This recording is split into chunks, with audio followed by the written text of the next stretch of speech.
During our family trip, my daughter-in-law yelled at the hotel receptionist, "Don't talk to the old woman. She's just the help." My son laughed. Little did she know I owned the place. What I did next left her trembling. "I'm glad you're here. Stick with me until the end of my story, and let me know what city you're watching from so I can see how far it reaches." He had been looking forward to this trip for months. At 72 years old, opportunities to spend quality time with me son Jay and his family didn't come around often. When he suggested a week in Miami, my heart swelled with hope. Maybe I could finally get close to Valentina, my daughter-in-law, who had kept her distance during the 5 years they'd been married. The 4-hour drive to the coastal paradise resort was filled with Jay and Valentina talking about spa treatments, tea times, and expensive dinners as if I weren't even there. Every time I tried to join in, asking about the kids or suggesting something we could all do together, Valentina would give me a short answer, and Jay would ignore me completely. I should have seen the red flags, but I wanted so badly to mend our family bond that I didn't care. The coastal paradise resort was one of my greatest achievements, though my family had no idea. After my husband passed away when Jay was just 12, I built my hotel business from the ground up. I started with one small bed and breakfast, working 18-hour days, scrubbing floors and managing reservations. Little by little, I grew it into 17 properties across 3 states. I always kept my business separate from my family, wanting Jay to love me for who I was, not for my money. Arriving at the grand entrance, a familiar pride swelled in my chest as I saw the perfect gardens and the uniformed valet rushing to greet guests. It had taken me 3 years to buy coastal paradise and another 2 to renovate it to perfection. Every detail from the polished marble floors to the crystal chandeliers was my personal choice. Jay handed the valet the keys as Valentina adjusted her designer sunglasses, her blonde hair perfectly styled. She was undeniably beautiful, the kind of beauty that comes from expensive salons and personal trainers. At 35 years old, 20 years younger than Jay, she made sure no one forgot it. "Remember," she told him as we approached the doors, "I want the penthouse suite. I don't care what they say about availability. Just make it happen." Jay nodded without hesitation, it still surprised and pained me how much he deferred to her. The confident boy I had raised was now a man who couldn't act without his wife's approval. We entered the elegant lobby, and I couldn't help but smile at the familiar buzz of activity. Jasmine, the front desk manager, looked up, and her eyes widened when she saw me, but I gave a slight shake of my head. I wasn't ready for them to know who I really was. "Good afternoon," Jasmine said warmly but professionally. "Welcome to the Coastal Paradise Resort. How can I help you?" "Reservation under Carter," Jay replied. "We should have the penthouse suite." Jasmine's fingers flew across the keyboard as she checked. "Here is your reservation, Mr. Carter. It's confirmed for our Coastal Paradise Deluxe Suite, but the penthouse is booked for your entire stay." I watched Valentina's face harden, her jaw tightening and her eyes glinting with irritation beneath her flawless makeup. "That's unacceptable," she snapped. "Do you know who we are? I specifically requested the penthouse when we made this reservation." Jasmine remained calm, though her shoulders tensed slightly. "I apologize for any misunderstanding, Mrs. Carter. The deluxe suite is lovely, and it has a private balcony." "I don't want to hear about some second-rate room," Valentina interrupted, raising her voice enough to make other guests turn and stare. "I want the penthouse and I want it now." I took a step forward, hoping to de-escalate the situation. "Valentina, maybe we could." But before I could finish, she spun on me, her face contorted with fury. "Don't you dare speak," she shouted, her voice echoing off the marble floors. "Jasmine, or whatever your name is. Just ignore whatever this old woman says. She's not important. She's just the help we brought with us." The conversations in the lobby stopped. My cheeks burned as the humiliation washed over me. But she wasn't done. "Don't talk to the old woman," she shrieked, pointing at me as if I were a piece of garbage. "She's just the servant, the nanny. Don't waste your time on her." I stood there frozen. My mouth was dry, and my heart pounded so hard I thought it might burst through my ribs. In my 72 years, No one had ever spoken to me with such venom, with such utter disrespect, and never in front of strangers. But what came next cut even deeper. Jay threw his head back and laughed. Not an uncomfortable laugh to ease the tension, but one of genuine amusement, as if watching his wife tear me down in public was the funniest thing he'd ever seen. "Oh my goodness, Valentina," he said, wiping a tear from his eye. "You're terrible. But you're not wrong. Mom, just let us handle this, okay? Go sit down somewhere." The betrayal hit me like a physical blow. This was my son, the son I raised alone, who I worked myself to the bone for, who I sacrificed everything for just to give him a good life. And he was laughing at my humiliation. Jasmine's face had gone pale, a mix of surprise and sympathy that only made the sting worse. All around the lobby, he heard whispers and saw people pointing. Some were holding up their phones, no doubt recording every second of this mess. "Ma'am," Jasmine said softly, her voice kind but still professional. "Perhaps you'd like to wait in our lounge while we resolve the room situation." Before I could answer, Valentina let out a loud theatrical sigh. "Take the old woman somewhere she won't embarrass us anymore. And make sure someone keeps an eye on her. She tends to get lost." Jay laughed again. Strangers were watching, and I felt my heart splintering into a million pieces. I wanted to disappear, to run from this beautiful lobby, from my cruel daughter-in-law, from my mocking son, and never come back. But something inside me, a last vestige of the strength that had built this empire, held me firm. I met Jasmine's gaze. Her eyes held assailant anguish. She knew exactly who I was. She knew that with a single word from me, she could have Valentina escorted out so fast her designer heels wouldn't even touch the ground. But I stayed quiet. I picked up my small suitcase and walked to the elevator, my back straight despite the crushing weight of the shame behind me. Behind me, Valentina was still yelling at Jasmine about the penthouse, her voice thick with the entitlement of someone who had never worked a day in her life. When the elevator doors closed, I caught Jasmine's eye one last time. She gave May a small nod, a silent message that she understood she was sorry and she was waiting for my signal. I had built this empire from nothing, employing over 300 people at my properties. I was respected in business circles, sought out by other hotel owners, known for my fairness and integrity. But in that lobby, I was just a pathetic old woman being yelled at by her son's wife while my son laughed at my pain. As the elevator rose to the 12th floor, each passing number stirred something inside of me. The pain was still sharp and deep, but another feeling began to grow beside it. Determination. The next morning, I woke up in what should have been paradise, but felt more like purgatory. My room overlooked the ocean with waves gently lapping against the pristine beach. The sunrise painted the sky in shades of pink and gold, colors that would normally take my breath away. But I felt empty, as if someone had hollowed me out and left only a shell. I had barely slept. Every time I closed my eyes, I could hear Valentina's mocking voice, "She's just the help." Jay's laughter replayed in my head as I wondered if I could have handled things differently, though deep down I knew the real problem wasn't my reaction. The truth was, Meown family treated me like I didn't matter. A soft knock on the door broke through me thoughts. When I opened it, Jay was in the hallway. He looked uncomfortable but showed no hint of remorse. "Mom, we're going to breakfast. Valentina wants you to watch the kids by the pool afterwards so we can hit the spa." "No, good morning." "Well, how did you sleep?" Not even a nod to what had happened in the lobby. Just another order disguised as a favor. "Jay," I said quietly. "About last night." He waved a hand dismissively. "Mom, don't make a big deal out of it. Valentina was just stressed about the room. You know how she gets when things didn't go her way. A big deal."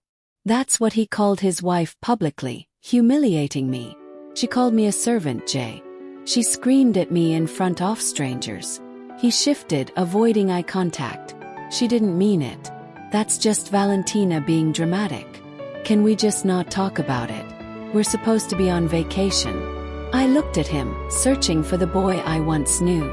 The little boy who would climb into my bed during thunderstorms, who would bring medandelions and call them sunflowers, who once told me I was the strongest person in the world. That boy was gone. He had been replaced by a 47-year-old man who chose his wife's comfort over his mother's dignity. "Okay," I said, the word tasting like ash in my mouth. "I'll watch the kids." His relief was palpable. "Perfect. We probably won't be back all day. Spa first, then lunch, maybe some shopping." "That's fine, right?" Of course it wasn't fine. I had imagined this trip as a time for family, to get to know my grandchildren and feel like I belonged. Instead, I was being reduced to an unpaid nanny. But I nodded. Saying no would only cause a scene, and I had learned long ago that keeping the peace was more important than speaking up. The dining room was filled with vacationers enjoying their meals. Valentina had managed to get a table by the window, the best spot in the house, and she was already barking orders at the staff as if she owned the place. "I want fresh squeezed orange juice, not that junk from Concentrate," she told our waiter. A young man named Terrell I remembered from other visits. "And make sure those eggs are cooked exactly 3 minutes, not a second more or less." I could see Terrell trying to maintain his composure, but the tension in his eyes gave him away. I had trained me staff to provide top-notch service, but Valentina was testing even their patience. My grandchildren, Zuri and Deshawn, ages 8 and 10, were sitting silently at the table, eyes glued to their tablets. They barely looked up when I approached. "Good morning, sweetie," I said to Zuri, reaching out to tuck a stray piece of hair behind her ear. But Valentina's hand shot out, stopping me. "Don't touch her hair. It was just styled yesterday, and I don't want it to get messed up." I pulled my hand back as if I'd touched a hot stove. Zuri didn't even look up from her screen. "Kids, say good morning to Grandma Renee," Jay mumbled, sounding bored. "Morning," they said in unison, still focused on their devices. I sat in the only remaining chair, the one with its back to the resort view. Valentina had made sure the best seats were for her family, leaving me the leftover one, as if I were an afterthought. "Renee," Valentina said without looking at me, "after breakfast you'll take the kids to the pool. Make sure you put sunscreen in them every hour. Zuri burns easily, and if she gets even a little bit pink, I'm holding you responsible." I nodded, swallowing the words I wanted to say. "And keep them away from the deep end. And don't let them eat snacks by the pool. They're full of preservatives. Oh, and if they need anything at all, call me immediately. Don't try to handle it yourself." Each order was like a small cut. Another reminder that she didn't trust me to care for my own grandchildren without her looking over my shoulder. "How long will you be at the spa?" asked. Valentina finally looked at me, her gaze cold. "As long as we want. This is our vacation, not yours. You're here to help." Jay remained silent, staring at his phone, completely checked out. I wondered when he had become the kind of man who would let his wife treat his mother like hired help. After breakfast, I ended up at the pool with Zuri and Deshawn, trying to start a conversation as they remained lost in their screens. Around us, other families laughed, played, and truly enjoyed each other's company. We looked like strangers who just happened to share a table. "Grandma," Zuri said suddenly, and my heart fluttered, hoping she wanted to talk. "Mom says, you use Toklian houses for rich people. Is that true?" The question was a slap in the face. I had worked hard my entire life. I had never cleaned a house for anyone. I had built my own empire from scratch. I had created jobs for hundreds of people and earned respect in Amala-dominated field. And still, in Valentina's twisted version of my life, I was nothing more than a servant. "No, sweetie," I said softly. "I'm a business owner. Build hotels." Deshawn looked up from his tablet for the first time all morning. "Mom says you make up stories about being important because you're ashamed of being poor." The cruelty of his words stole my breath. Valentina hadn't just humiliated me in public. She had also been poisoning my grandchildren against me, filling their heads with lies so they would see me as a pathetic, delusional woman. "Your grandma is not poor and she doesn't make up stories," I said, keeping my voice firm.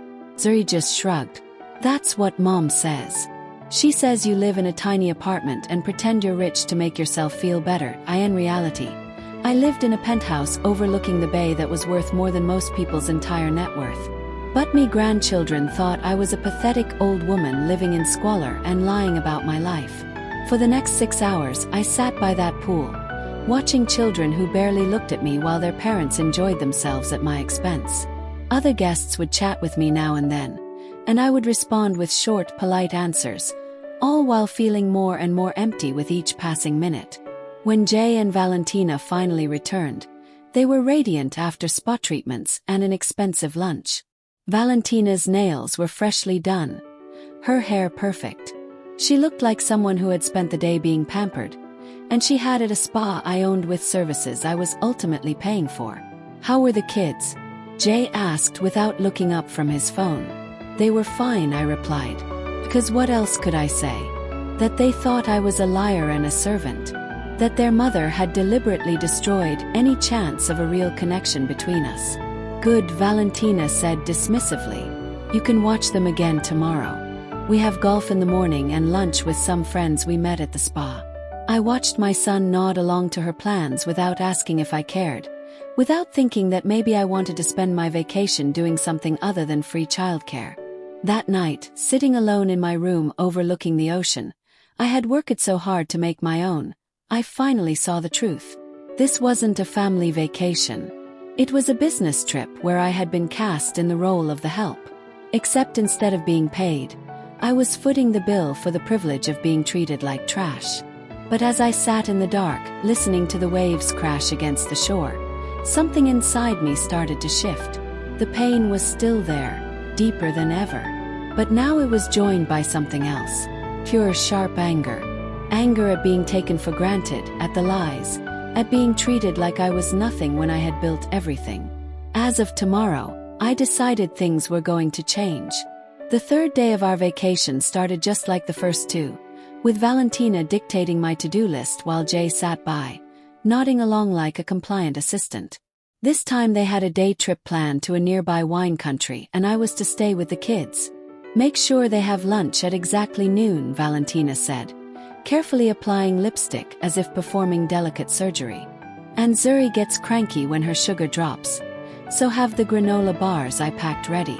I wanted to remind her that I had already raised one child, that I knew how to take care of kids, but I'd learned that standing up for myself only led to longer lectures and more subtle put-downs. "We'll probably be back around 6, Jay added without looking up from his phone. "Maybe later if traffic's bad." As they got ready to leave, I overheard Valentina on the phone using that fake syrupy sweet tone she used when she thought she was being clever. "No, we can't do dinner again tonight. I'm stuck with the kids. I know it's ridiculous, but it's just for a few more days. Trust me, once this is all sorted out, we won't have to deal with this anymore." A chill ran down my spine. The way she said "once this is all sorted out" didn't sound like she was just talking about the vacation ending. After they left, I took the children to Thehatel's Kids Club, a program I had created myself to give families more flexibility during their stay.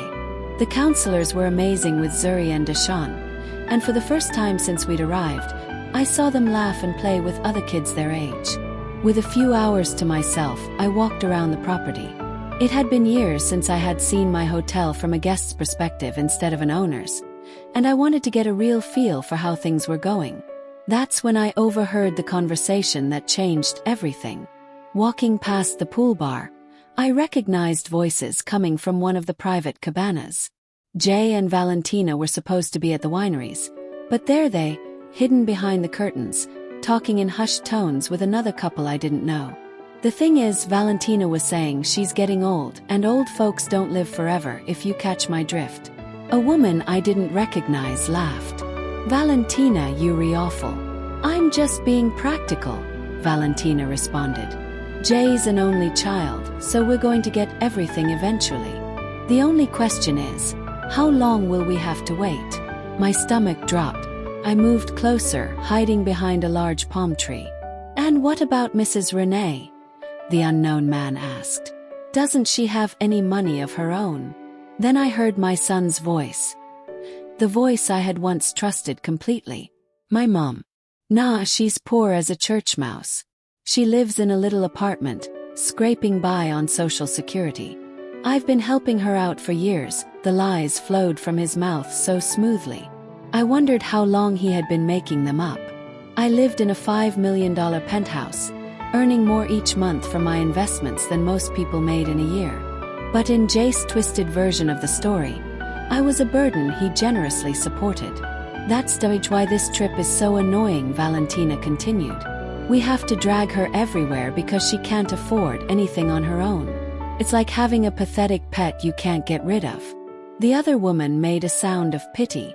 How awful for you. And I bet she thinks you'll take care of her when she gets really old and sick. Over my dead body, Valentina said with a malicious laugh. As soon as she needs any real care, she's going straight into a government-run home. I'm not turning my house into a retirement home for some useless old woman. I leaned against the palm tree to keep my balance. They weren't just talking about letting me die naturally. They were planning to get rid of me the moment I became an inconvenience. But Jay's next words were the ones that shattered me. The funny thing is she still thinks she's important, he said. His voice filled with cruel amusement. She tells these crazy stories about owning businesses and being successful. It's almost sad how delusional she is. Early onset dementia, the unknown man asked. Maybe Jay said. Or maybe she's just desperatito believes she matters. Either way, it's embarrassing. Yesterday she even told the kids she owns hotels. Hotels. Can you imagine? They all laughed and the sound cut through me like shards of glass. Well, Valentina said, at least we won't have to listen to her crazy stories for much longer. I give her maybe 5 years, 10 at the most. And then we'll finally be free to live our lives without pretending we care. A useless old woman who never did anything with her life. I stood there behind that palm tree, feeling my entire world collapse. This wasn't just a casual conversation about an unfortunate relative. It was my own son and his wife discussing my death as if it were a long-awaited vacation. The best part, Valentina added, is Thatch's so grateful for any attention we give her like this trip.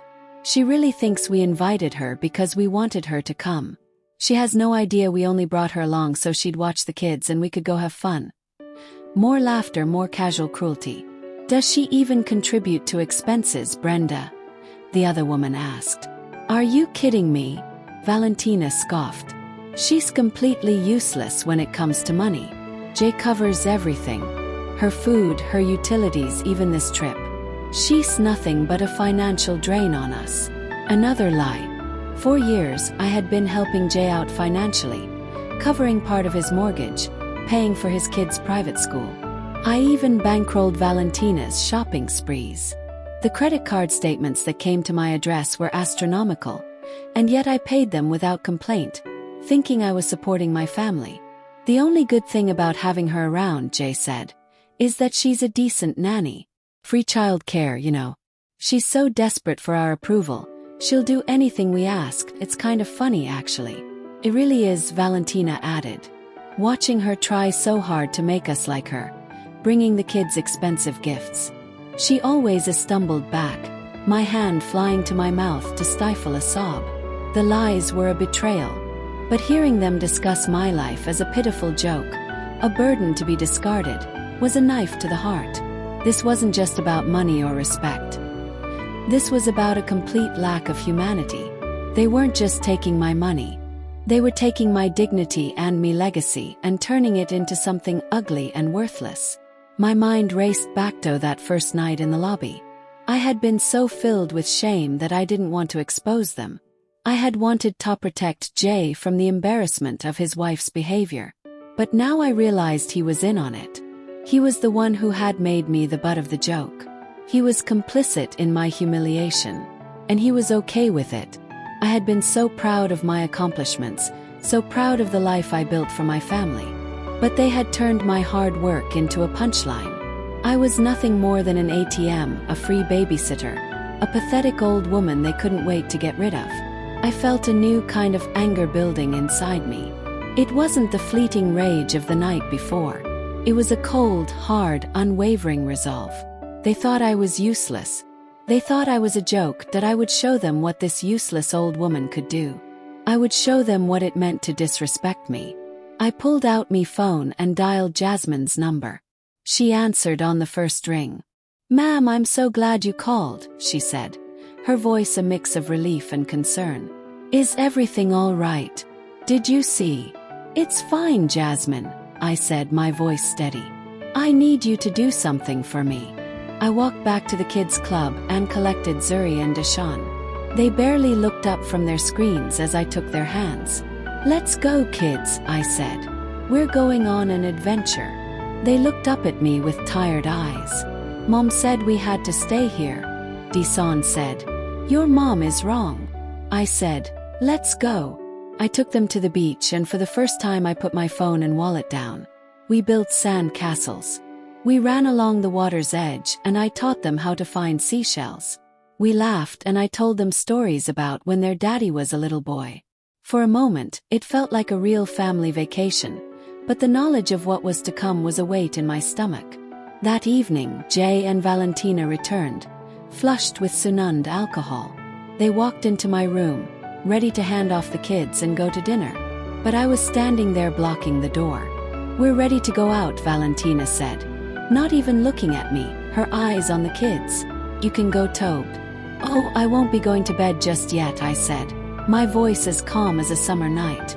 She finally looked at me, a flicker of irritation in her eyes. "What's that supposed to mean?" "It means," I said, "that you need to call the front desk and book yourself a different room for the night. You'll be checking out in the morning." Jay and Valentina stared at me, their faces a mask of confusion. "What are you talking about, Mom?" They asked. "Don't play dumb," I said. "I overheard your little chat at the cabana. I know what you've been saying about me."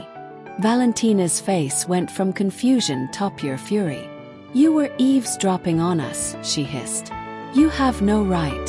"I own this hotel, Valentina," I said, my voice rising with every word. "I have every right to do what I want, and what I want is for you to leave." I pulled a document from my purse and handed it to Jay.